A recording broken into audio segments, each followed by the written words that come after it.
बहुजन समाज ने ठान लिया है कि 2025 ये नीला झंडा हाथी निशान बिहार की विधानसभा में लहराने का काम करेगा और उसी की तैयारी चल चुकी है। वीरेंद्र दास के मर्डर से पहले वहां पर पुलिस का एक नुमाइंदा उस हत्यारे के साथ में बैठ के शराब पीता है। हम आप समझ लीजिए क्या है यहाँ पे। वीरेंद्र दास की हत्या कर दी जाती है और उसके घर वालों को धमकाया जाता है कि अगर तुमने जबान खोल दी तो तुम्हारे बच्चों की खैर नहीं। परिवार डर जाता है। एक बच्ची के साथ बलात्कार किया गया और रात में 11 बजे उसकी लाश को दफना दिया गया। दबंगों ने दफना दिया उस बॉडी को। लेकिन जब पुलिस को खबर लगी रात में, तब जाके बड़ी मुश्किल से पुलिस पहुंची और शायद 3 बजे रात में उसकी बॉडी को निकाला गया। ये बिहार है, ये कुशासन है, ये सुशासन नहीं, ये नीतीश कुमार जी का कुशासन है। अरे आप संभाल नहीं सकते गद्दे को तो छोड़ दीजिए। आपको रिटायरमेंट का समय आ गया है, अब तो रिटायर हो जाओ। जो कांग्रेस की फोटो कॉपी हो कांग्रेस के साथ, और जो बीजेपी के फोटो कॉपी हो बीजेपी के साथ, और जो बाबा साहब की विचारधारा वाली पार्टी वो ना कांग्रेस के साथ में और ना बीजेपी के साथ। आप लोगों को मालूम होना चाहिए बाबा साहब डॉक्टर अम्बेडकर ने जीवन भर किसी पार्टी के साथ में कोई समझौता नहीं किया, और चाहते तो समझौता कर लेते, कांग्रेस से समझौता कर लेते। वो कहा नहीं, हमें समझौता नहीं करना, हमारी विचारधारा मेल नहीं खाती, समझौता कैसे हम कर लेंगे। भले मेरी पार्टी आगे ना बढ़े कोई बात नहीं, लेकिन हम इनके साथ में कोई समझौता नहीं करेंगे। बाबा साहब ने जीते जी कभी समझौता उनसे नहीं किया। बहुजन समाज ने ठान लिया है कि 2025 ये नीला झंडा हाथी निशान बिहार की विधानसभा में लहराने का काम करेगा और उसी की तैयारी चल चुकी है।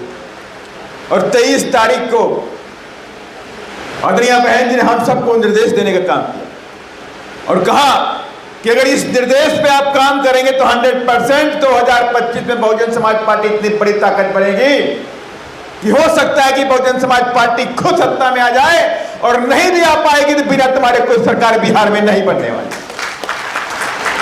और आप देख भी रहे हैं किस तरह से बिहार को लूटने का काम किया जा रहा है। पुल पे पुल गिर रहे हैं कि नहीं गिर रहे?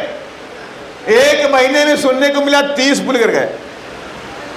कितना करप्शन हुआ? 30 पुल गिर गए। कोई सीबीआई जांच नहीं हुई, कोई जांच ही नहीं बिठाई गई, क्योंकि सभी का मामला है उसमें फिट। जब सभी का मामला फिट है तो भाई जांच कहीं बिठाई जाएगी। और ऊपर से अभी सरकार ने रोड बनाने का, पुल बनाने का यहां पैसा दिया। कहा लो भाई और पुल बना लो आप लोग जाकर। अगर सेंटर की सरकार चाहती तो पटना के अंदर आईटी हब बनाती। हजारों की संख्या में 50,000 युवा बिहार से बेंगलोर में, हैदराबाद में, दिल्ली में, गुड़गांव में, नोएडा में, अलग अलग जगहों में, केरला में आपको दिखाई पड़ जाएंगे आईटी में सॉफ्टवेयर इंजीनियर के रूप। लेकिन सरकार आईटी हब नहीं बनाना चाहती यहां पटना के अंदर।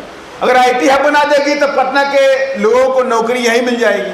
वो नहीं चाहती, वो तो चाहती है आप धक्के खा के बिहार से निकलो और धक्के खा के वहीं पर कहीं काम करो जाए।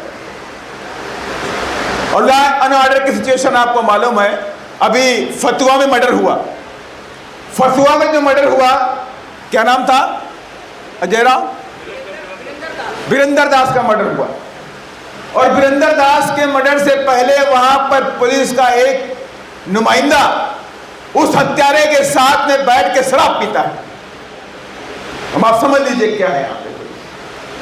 वीरेंद्र दास की हत्या कर दी जाती है और उसके घर वालों को धमकाया जाता है कि अगर तुमने जबान खोल दी तो तुम्हारे बच्चों की खैर नहीं। परिवार डर जाता है, परिवार सहमा डर जाता है, जबान नहीं खोल पाता। हमारी टीम वहां पहुंची, प्रदेश अध्यक्ष जी पहुंचे, अनिल जी पहुंचे, पूरी टीम हमारी पहुंची वहां। घर वाले डर रहे थे, बता नहीं पा रहे थे, मैं कैसे बताऊं आपको। उसके बाद घटना घटी मधुबनी के अंदर। एक बच्ची के साथ बलात्कार किया गया और रात में 11 बजे उसकी लाश को दफना दिया गया। दबंगों ने दफना दिया उस बॉडी को। लेकिन जब पुलिस को खबर लगी रात में, तब जाके बड़ी मुश्किल से पुलिस पहुंची और शायद 3 बजे रात में उसकी बॉडी को निकाला गया। ये बिहार है, ये कुशासन है, ये सुशासन नहीं, ये नीतीश कुमार जी का कुशासन है। अरे आप संभाल नहीं सकते गद्दे को तो छोड़ दीजिए, आपको रिटायरमेंट का समय आ गया है, अब तो रिटायर हो जाओ। कब रिटायरमेंट होगा? सरकारी नुमाइंदा रिटायरमेंट होता है 60 साल में, 62 साल में, और आप अभी खींचे जा रहे हैं। समझ ही नहीं आ रहा कैसे करेंगे। हमारे तमाम वरिष्ठ गणों ने बात रखी, विचारधारा की बात रखी, छत्रपति साहू जी महाराज के कामों की बात हुआ, शिक्षा के बारे में बात रखी गई, फ्री एजुकेशन फॉर ऑल। ये बात किसने बोली? ये बात महात्मा ज्योतिबा फूले ने बोली थी हंटर कमीशन के सामने। कहा इस देश के अंदर फ्री एजुकेशन होनी चाहिए फॉर ऑल, ये हमारी मांग है, अंग्रेजों से की थी। और उसी का पार्ट संविधान में आपको 21A, आर्टिकल 21A दिखाई पड़ता है कि 6 साल से लेकर 14 साल तक के बच्चों की शिक्षा इस देश में फ्री दी जाएगी। लेकिन क्या आपको मिलती है फ्री? कहीं कोई शिक्षा फ्री नहीं। अभी बजट आया है आपके सामने, देश के फाइनेंस मिनिस्टर ने बजट रखा, और बजट में क्या खास बात है? सोना फ्री सस्ता कर दिया गया। माने सोना पे जो टैक्स लगा था 18% का, उससे घटा करके 6% कर दिया। माने सोना फ्री है, सोना सस्ता कर दिया गया। और सोना कौन खरीदता है? क्या बहुजन समाज के लोग खरीदते हैं? अरे बहुजन समाज के लोग तो किताबें खरीदते हैं, और बहुजन समाज के लोग तो 2 वक्त की रोटी के लिए आटा दाल चावल खरीदते हैं। उनका आटा दाल चावल महंगा हो गया, किताबें महंगी कर दी गई, लेकिन भ्रष्टाचार करने वालों के लिए सोना सस्ता कर दिया गया। पैसा निकालो और सस्ता सोना खरीद लो, ये देश की सिस्टम चला। कौन पूछेगा इनसे? कौन आवाज देगा? इस देश में आप SC ST का क्रीमी लेयर 2.5 लाख रुपए रखते हो, और EWS का क्रीमी लेयर 8 लाख रुपए रखते हो। ये नाइंसाफी क्यों? ये गैप क्यों बीच के अंदर है? कौन रखेगा बात? PhD में हमारा बच्चा जाएगा तो उसे वाइवा में नंबर नहीं मिलेगा, उसका एडमिशन नहीं हो सकता। आप प्रैक्टिकल में जाएंगे, इंटरव्यू में जाएंगे, तो आपको नंबर मिलेंगे 5, 6, 7। कौन जवाब पूछेगा सरकार से? कौन आपका नुमाइंदा बैठा है? पार्टियां तो बहुत बैठी हैं वहां पर, पार्टियां बहुत बैठी हैं सरकार से क्वेश्चन पूछने के लिए, लेकिन जब आपके हक की बात आती है तो न समाजवादी पार्टी पूछती है, न JDU पूछती है, न RJD पूछती है। कोई भी पार्टी आपके हक के लिए बात नहीं करती। क्योंकि अभी शंभू जी ने बोला ये तो क्लोन है। क्लोन समझते हो कि नहीं समझते हो आप लोग? क्लोन क्या होता? एक गाय साइंटिफिकली उसको वैसी दूसरी गाय पैदा कर दी गई, हो गया डुप्लीकेट जिसे बोलते हैं, और मैथ में बोलते हैं सिमेट्रिकल। अगर मैथ की भाषा बोले तो बोलेंगे सिमेट्रिकल, और अगर आप देसी भाषा बोलेंगे तो डुप्लीकेट, फोटो कॉपी हिंदी में बोल दीजिए आप।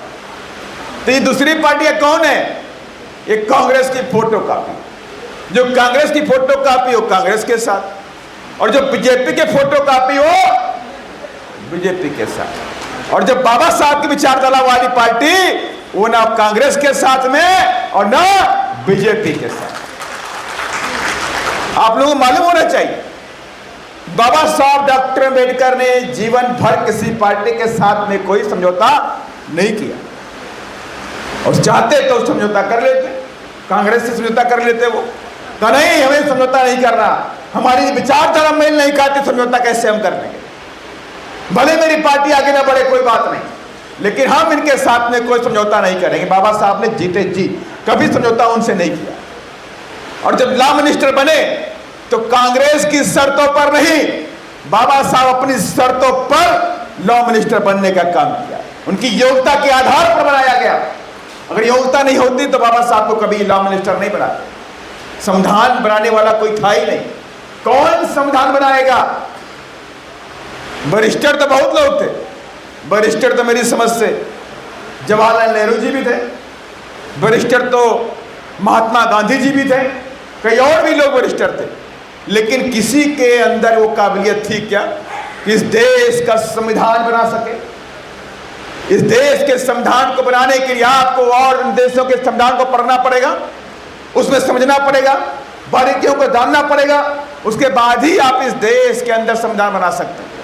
लेकिन संविधान जब बनाने का मौका मिला तो बाबा साहब ने हमारी हजारों साल के गुलामी की जंजीरों को तोड़ करके रख दिया, गुलामी खत्म कर दी।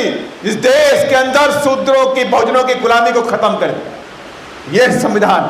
और यह भी नहीं, इस संविधान के अंदर जिन लोगों ने लंबे अरसे तक गुलाम बना के रखा उनके लिए कोई व्यवस्था की बात भी नहीं करी और कहा हमारे अंदर बंधुत्व होना चाहिए, भाईचारा होना चाहिए, हमें किसी से नफरत नहीं करनी, वो हमारे भाई लोग हैं, उनसे आपको नफरत नहीं कर।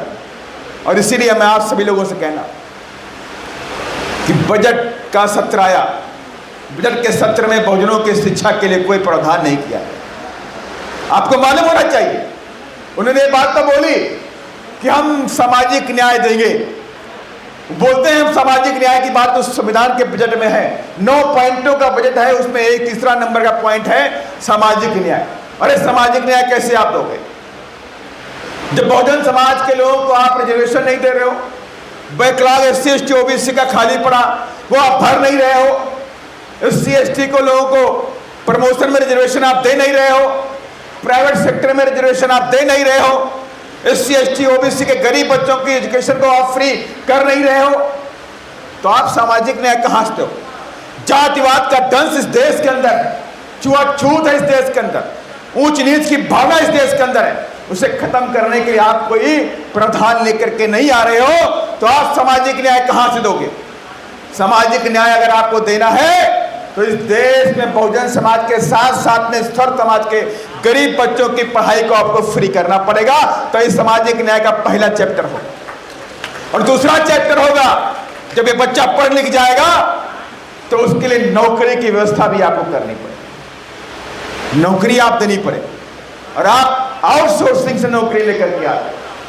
सारी भर्तियां आउटसोर्सिंग से की जाएंगी और आउटसोर्सिंग से की जाएंगी, लेकिन उसमें भी आपको रिजर्वेशन नहीं मिलेगा, उसमें भी आपको रिजर्वेशन नहीं मिल रहा। तो आखिर आपके बच्चे पढ़ लिख कर जाएंगे कहां? कौन आपको सामाजिक न्याय देगा? सामाजिक न्याय तो संविधान का पहले प्रियम्बल में लिखा।